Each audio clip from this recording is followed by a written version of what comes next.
प्रिय बच्चों, कल हमने आपको कृत्य प्रक्रिया के अंतर्गत 4 प्रत्ययों के विधान का वर्णन किया था।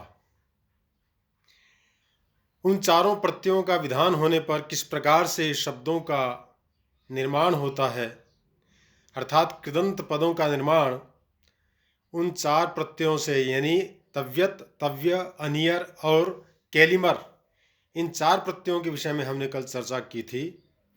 और उन 4 प्रत्ययों से किस प्रकार से कृदंत पदों का निर्माण होता है। ये चारों प्रत्यय कृत्य प्रक्रिया के अंतर्गत आते हैं, अर्थात भाव और कर्म में धातुओं से परे होते हैं। अब एक कृत्य प्रत्ययों के विषय में बहुत ही विख्यात नियम है।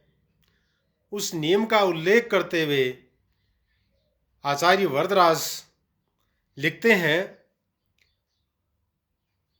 सबसे पहले सूत्र का उल्लेख करते हैं, कृत्य ल्युटो बहुलम, ये विधि सूत्र है।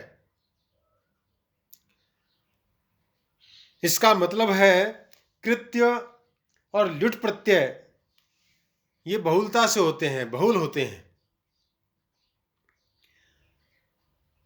इन दोनों पदों को हम फिर समझेंगे, लेकिन इस सूत्र को समझाने के लिए एक बहुत प्रसिद्ध कारिका है, उसको उद्धृत करते हुए आचार्य वरदराज लिखते हैं, क्वचित प्रवृत्ति ही क्वचिद प्रवृत्ति ही क्वचित विभाषा क्वचिदन्य देव विधेर विधानम बहुधा समीक्ष चतुर्विधम बाहुलकम वदंती। अर्थात ये जो बाहुलक है, ये जो बहुलता है, ये 4 प्रकार से वैयाकरणों ने बताई है। यानी सूत्रों के विधान को बारंबार समझकर बहुल के 4 प्रकार वैयाकरण करते हैं। सबसे पहले क्वचित प्रवृत्ति ही, अर्थात बहुलम वाला कार्य कहीं प्रवृत्ति के अयोग्य स्थानों पर भी प्रवृत्त हो जाता है, अर्थात जहां पर उसका प्रयोग नहीं होना चाहिए, प्रवृत्ति उसकी नहीं होनी चाहिए, फिर भी वहां पर प्रवृत्ति हो जाती है। फिर है क्वचित अप्रवृत्ति ही, बहुलम वाला कार्य कहीं प्रवृत्ति के योग्य स्थानों पर भी प्रवृत्त नहीं होता है, अर्थात जहां होना चाहिए वहां भी वह नहीं होता है, इसे भी बहुलता कहते हैं। तीसरा क्वचित विभाषा, अर्थात बहुलम वाला कार्य कहीं विकल्प से होता है, अर्थात हमारी मर्जी होती है तो ऐसा कर देते हैं, हमारी मर्जी होती है तो वैसा कर देते हैं, ये विभाषा यानी विकल्प से। और चौथी जो स्थिति है वह है क्वचित अन्य देव, अर्थात बहुलम वाले स्थल पर कहीं कुछ और भी कार्य हो जाता है, अर्थात जिसकी हम संकल्पना ही नहीं रखते, इस प्रकार का कार्य बहुलता में हो जाता है। इस प्रकार से सूत्रों के विधान को बारंबार समझकर बहुल के 4 प्रकार वैयाकरणों ने बतलाए हैं। नंबर 1 कहीं प्रवृत्ति हो जाना, नंबर 2 कहीं प्रवृत्ति का न होना, नंबर 3 कहीं विकल्प से प्रवृत्ति होना, और नंबर 4 कहीं कुछ और ही हो जाना। उदाहरण के लिए प्रकृत सूत्र में कृत्य और ल्युट प्रत्यय, इन दोनों को बहुल कहा गया है। इससे ये प्रत्यय प्रतिपादित नियमों से विपरीत स्थानों पर भी प्रवृत्त हो जाएंगे। यथा कृत्य प्रत्यय भाव और कर्म के अर्थों में विधान किए जाते हैं, परंतु ये प्रत्यय कहीं कहीं करण, संप्रदान आदि अन्य कारकों के अर्थ में भी प्रवृत्त होते देखे जाते हैं। जैसे उदाहरण के लिए स्नाति अनेन इति स्नानीयम चूर्णम, शरीर को गोरा करने के लिए, शरीर को साफ करने के लिए उपटन लगाया जाता है, उसको इस संस्कृत में स्नानीय चूर्ण कहते हैं। तो इसके द्वारा स्नान किया जाता है। यहां स्ना धातु है, स्ना शौचे, अदादिगण की परस्मैपदी अनिट धातु है। इस धातु से करण के अर्थ में यहां पर कृत्य प्रत्यय यानी अनियर प्रत्यय जो है उसका विधान किया गया है। स्नानी ऐसा बन गया। तो अनियर प्रत्यय नियमानुसार तो भाव और कर्म के अर्थ में ही होने चाहिए, क्योंकि तयोरेव कृत्यक्ता खलर्था, इस सूत्र के द्वारा भाव और कर्म के अर्थ में ही वह प्रवृत्त हो सकता है। लेकिन यहाँ बहुलम के द्वारा, कृत्य ल्युटो बहुलम सूत्र के द्वारा यह बताया गया है कि कृत्य और ल्युट प्रत्ययों का बहुलता से भी प्रयोग होता है, अर्थात कहीं इसकी प्रवृत्ति जहाँ नहीं होनी चाहिए वहाँ हो जाती है, कहीं प्रवृत्ति होनी चाहिए नहीं होनी चाहिए वहाँ हो जाती है, कहीं नहीं होती है। इस प्रकार से ये 4 प्रकार यहाँ बतलाए आपको मैंने पहले। तो स्नाति अनेन इति स्नानीयम चूर्णम, यहाँ पर स्ना धातु को अनियर प्रत्यय कर्णकार के अर्थ में प्राप्त हुआ है। इसी प्रकार से दीयते अस्मै इति दानीयः विप्रः, विप्र कैसा है? तो कहा कि जिसे दान दिया जाता है, ऐसा जो ब्राह्मण है उसको दानीय कहते हैं। तो यहाँ दा धातु है, डुदाए दाने धातु है, जुहोत्यादि गण की उभयपदी, और अनिट धातु है। इस धातु से संप्रदान कारक के अर्थ में कृत्य प्रत्यय यानी अनियर प्रत्यय का यहाँ पर विधान किया गया है। इस प्रकार के अनेक उदाहरण हम दे सकते हैं जिनके द्वारा यह सिद्ध होगा कि वहां पर कृत्य और ल्युट प्रत्ययों का विधान भाव और कर्म में न होकर बहुलता से होते हैं, अर्थात कहीं कर्ण कारक के अर्थ में उनका प्रयोग होता है, कहीं संप्रदान कारक के अर्थ में उनका प्रयोग होता है, कहीं अधिकरण कारक के अर्थ में उनका प्रयोग हो जाता है। तो ल्युट प्रत्यय का भी एक उदाहरण देख लेना चाहिए, जैसे हसनम, गमनम, ये सब ल्युट प्रत्यय के गम धातु से ल्युट प्रत्यय करने पर गमनम बनता है, हस धातु से ल्युट प्रत्यय करने पर हसनम बनता है। इसी प्रकार से जो अन्य शब्द है उनके बारे में समझना चाहिए। तो ल्युट विषय के अंदर भी भाव और कर्म को छोड़ करके ल्युट प्रत्यय को करण और अधिकरण के अर्थ में भी विधान किया जाता है।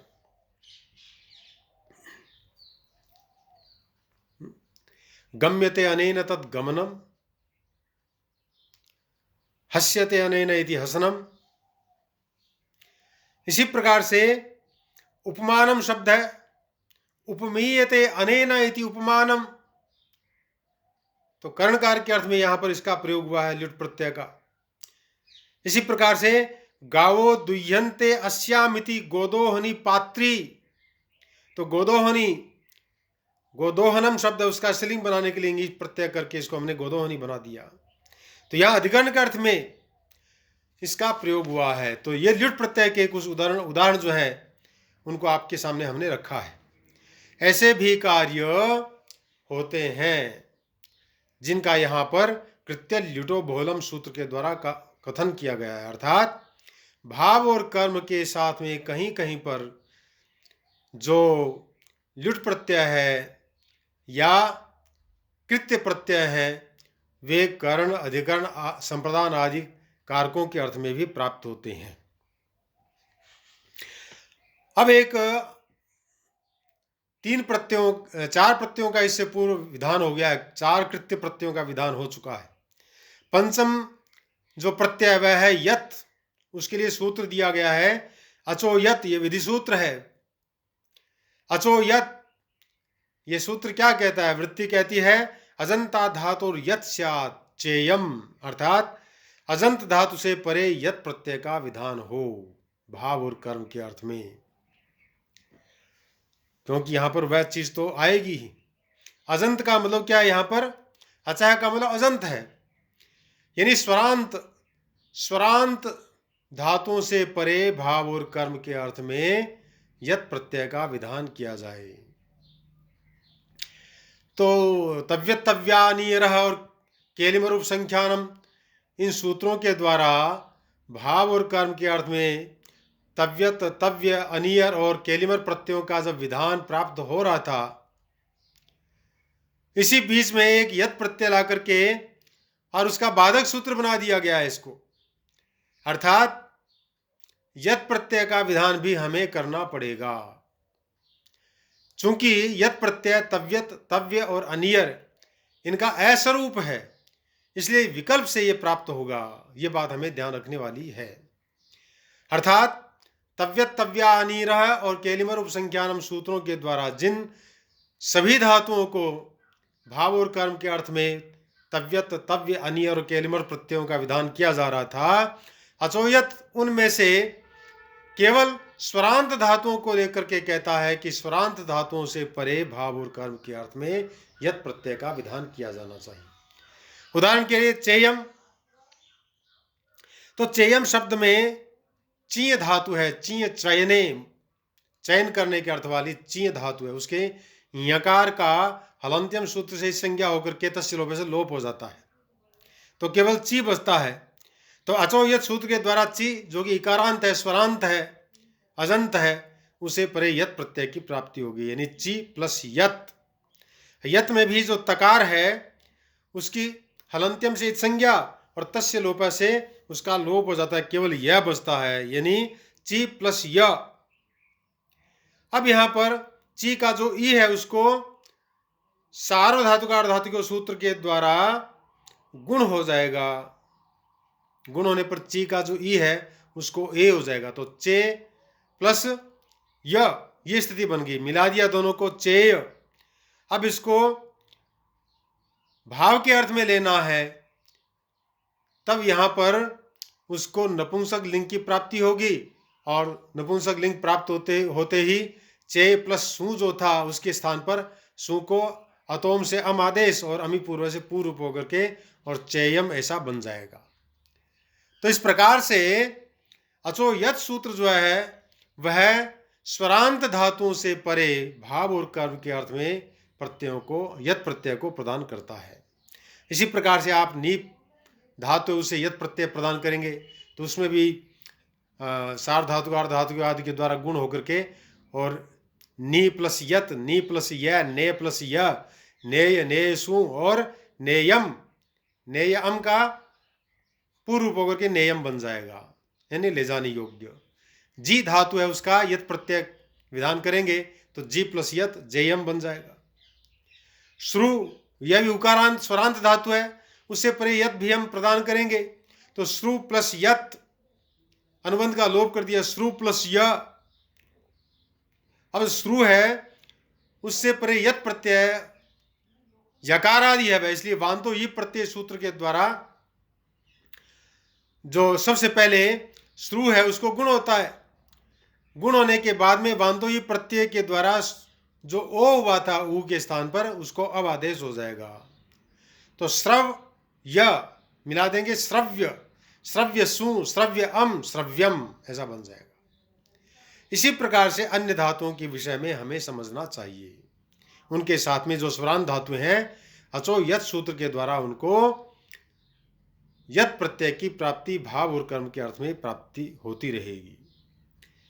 अगला सूत्र है जो इसी सूत्र से संबंधित है, इद्यति, यति पर आत ईत्स्या देयम ग्लेयम। यत परे होने पर जो आकारांत धातु है उसको ईकार आदेश हो जाए, अर्थात उस आकारांत धातु के आ के स्थान पर ई आदेश हो जाए, दीर्घ ई आदेश हो जाए। तो दो उदाहरण दिए इसके लिए उन्होंने, देयम ग्लेयम।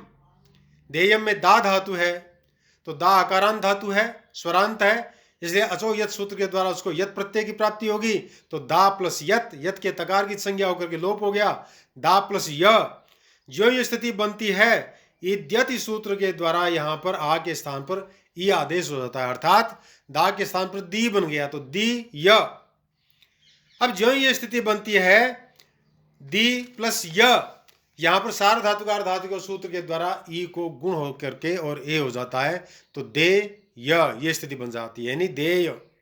अब देय सु नपुंसक लिंग में उसको अम पूर्व होकर के देयम इस प्रकार से बन जाएगा। इसी प्रकार से जो दूसरा शब्द है जो इन्होंने उदाहरण के रूप में यहाँ पर रखा है वह ग्लेयम, यानी ग्लानि करनी योग्य, ग्लानि योग्य। तो ग्लई धातु है वास्तव में ग्लई हर्षक क्षय, खुशी और क्षय के अर्थ में इस धातु का प्रयोग होता है। तो यत धातु की विवक्षा में यहाँ पर ग्लेय हर्षक क्षय धातु को अचो यत के द्वारा जो यत प्रत्यय की प्राप्ति होगी उससे पूर्व आदेश उपदेश अशिति सूत्र के द्वारा जो अहिकार है उसको आ आदेश हो जाएगा, यानी आकार आदेश हो जाएगा, यानी ग्लेय के स्थान पर ग्ला आदेश हो जाएगा। तो ग्ला प्लस यत ये स्थिति बन जाएगी। अनुबंध का लोप कर दिया तो ग्ला य, और फिर इद्यति सूत्र के द्वारा जो ग्ला का आ है उसको ई आदेश हो जाएगा, दीर्घ ई, तो ग्ली य ये स्थिति बन गई। अब सार्वधातुकार धातु के सूत्र के द्वारा ई को ए आदेश होकर के ग्लेय दोनों को मिला दिया, ग्लेय। प्रातिपदिक संज्ञा होगी कृत तद्धित समासास सूत्र के द्वारा, और सु प्रत्यय की प्राप्ति होने पर तथा नपुंसक लिंग में होने के कारण उसको अम आदेश होने पर, पूर्व रूप होने पर, और ग्लेयम ऐसा रूप बन जाता है। इसी प्रकार से अन्य धातुओं के विषय में समझना चाहिए। जैसे आकारांत धातु जैसे पा है तो उससे पेयम बन जाएगा, ज्ञा है तो उसे ज्ञेयम बन जाएगा, मा है तो उसे मेयम बन जाएगा। इस प्रकार से आकारांत धातुओं के लिए इद्यति सूत्र का विधान किया गया था। और इसी क्रम में एक सूत्र और बना रहे हैं, पोरदुब्धात, जिससे यत प्रत्यय का विधान हो रहा है। अर्थात पवर्गांतात अदुब्धात या अदुब्धात यत स्यात् ण्यतोपवाद शप्यम लभ्यम। जिस धातु के अंत में पवर्ग और उपधा में अत हो उस धातु से यत प्रत्यय होता है, और यह सूत्र ण्यत का अपवाद है। आगे आएगा रि हलो और ण्यत सूत्र के द्वारा ण्यत प्रत्यय की प्राप्ति होगी, तो उसका ये अपवाद सूत्र है, यानी बाधक सूत्र है। तो ऐसी धातुएं जिनके अंत में पवर्ग यानी प फ ब भ म, इन 5 अक्षरों में से कोई भी एक अक्षर हो धातु के अंत में, और उसकी उपधा में, उपधा का मतलब होता है अलोन्त्यात पूर्व उपधा, अंतिम अल से ठीक पहले वाला वर्ण उपधा कहलाता है। तो वह उपधा अ होनी चाहिए, अत या तपर है, तो तपर होने के कारण से अत का मतलब उसमें अ होना चाहिए। जैसे रम, गम, वम, तप, जप, नम, कम, ये सब धातुएं क्या है, ये पवर्गांत भी हैं और इनकी उपधा में अ भी है। इसलिए इन धातुओं से क्या है, पोरदुब्धात सूत्र के द्वारा यत प्रत्यय का विधान हो जाएगा। जैसे शप, ये पकारांत है, अचो यत के द्वारा तो इसको यत प्रत्यय की प्राप्ति हो नहीं रही थी, इस कारण से पोरदुब्धात सूत्र के द्वारा इसको यत प्रत्यय का विधान कर दिया गया है। तो शप प्लस यत, अनुबंध का लोप कर दिया, शप प्लस य मिला दिया शप्य, सप्य सु, सप्य अम, सप्यम, इस प्रकार से बन जाएगा। इसी प्रकार से लभ्यम, तो लब धातु है, यह भी पवर्गांत है, भय पवर्ग में आता है, और इसकी उपधा में भी अ है, इसलिए पोरदुब्धात सूत्र के द्वारा यहां पर भी यत प्रत्यय का विधान हो जाएगा। यानी लब प्लस यत, लब प्लस य मिला दिया लभ्य, लभ्य सु, लभ्य अम, लभ्यम, अमी पूर्व से पूर्व होकर के लभ्यम रूप अंत में बन जाता है। तो इस प्रकार से अन्य जो धातुएं हैं उनसे भी, जैसे नम है तो उससे नम्यम बन जाएगा, वम है तो वम्यम बन जाएगा, तप है तो तप्यम बन जाएगा। ये सब पवर्गांत धातुएं हैं और इनकी उपधा में आकार भी है। इस प्रकार से प्रिय बच्चों, हमने आज आपको अभी यत प्रत्यय के विधान के विषय में बतलाया। यत प्रत्यय के पश्चात क्यप प्रत्यय का विधान करने के लिए एक सूत्र और आ रहा है। सूत्र है एतिस्तुषाश विद्रिजुषः क्यप, एभ्यः क्यप स्यात्। केवल इन्हीं धातुओं से क्यप प्रत्यय का विधान भाव और कर्म के अर्थ में हो, अन्य धातुओं से नहीं। ये ध्यान रखने वाली बात है। धातु में, सूत्र में ही, ये विधि सूत्र है, इस विधि सूत्र में ही जिन धातुओं को ग्रहण किया गया है उन धातुओं से परे भाव और कर्म के अर्थ में क्यप प्रत्यय की प्राप्ति हो जाएगी। क्यप प्रत्यय में भी ककार की लशक्व तद्धिते से और पकार की हलंत्यम सूत्र से संज्ञा हो जाती है और तस्य लोप से दोनों का लोप हो जाता है, केवल यह शेष रहता है। तो सबसे पहले एति, एति का मतलब क्या है? इण धातु, उसका रूप है ये। तो इण धातु है जो कि गत्यर्थक है, इण गतौ, तो उसका पहला प्रथम पुरुष के एक वचन के अंदर रूप जो है एति है, उसको यहां पर ग्रहण किया गया था। तो उसको हमने ग्रहण किया, यानी इण धातु को हमने ग्रहण किया। तो इण प्लस क्यप, इण के नकार की हलंत्यम से संज्ञा, तस्य लोप से लोप हो गया, केवल ई बचा। और क्यप के ककार पकार की संज्ञा हमने कर दी, केवल यह बचा।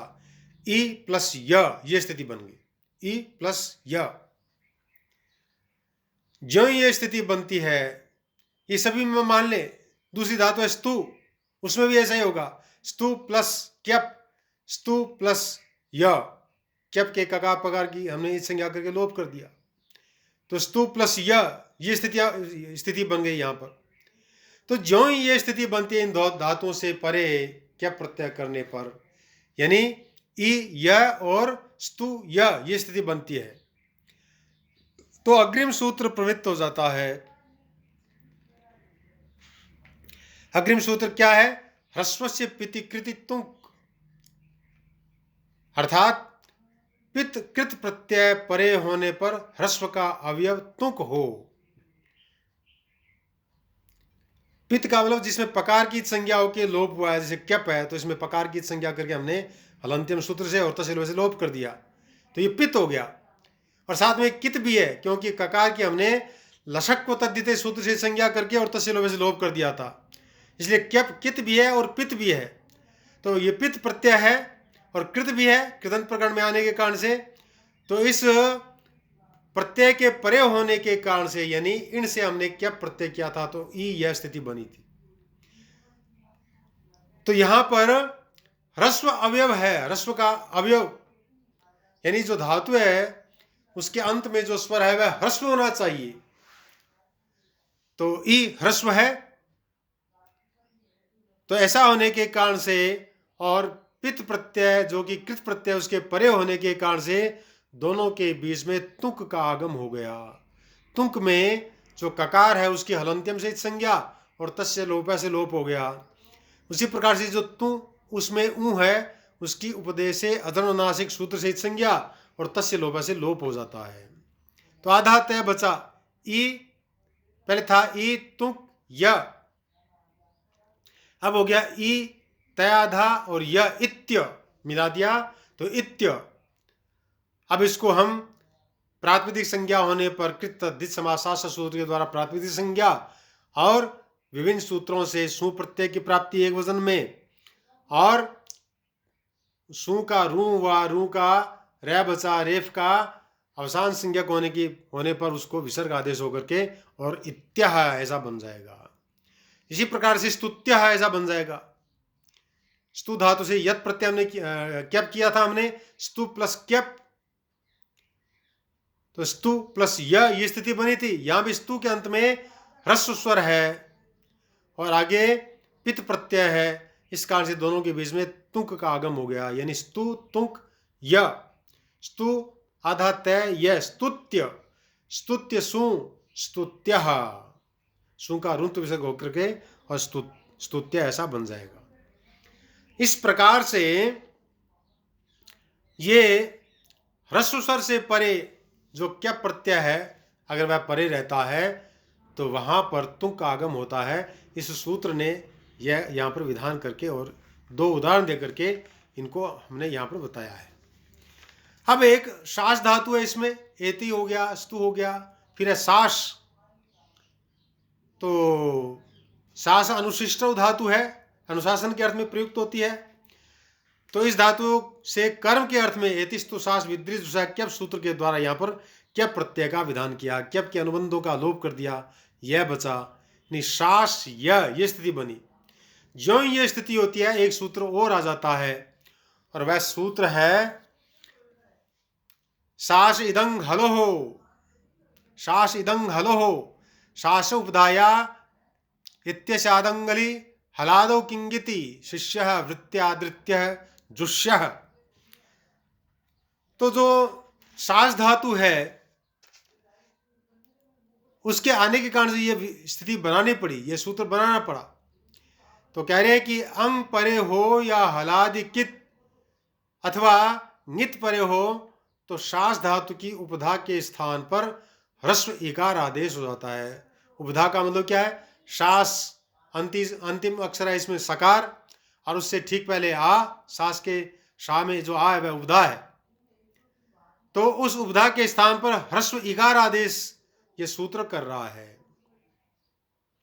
अर्थात शास इदं हलो सूत्र के द्वारा शास के स्थान पर शिश आदेश हो गया। यानी पहले क्या था? शास प्लस य ये स्थिति थी, शास क्यप शास य, अब हो गया शिश य।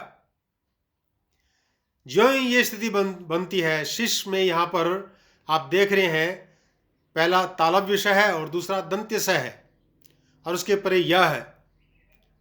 तो ऐसी स्थिति होने पर शासी वसी घसी नाम च सूत्र के द्वारा यहां पर जो दंत्य सकार है उसको मूर्धन्य सकार आदेश हो गया। तो शिष ये स्थिति बन जाती है। दोनों को मिला दिया तो शिष्य।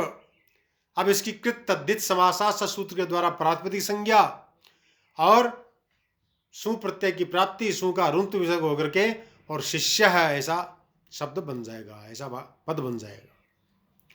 तो इस प्रकार से यहां पर इस सूत्र ने सास के आ को ई आदेश करने का विधान करके और इस प्रक्रिया को आगे बढ़ाया है।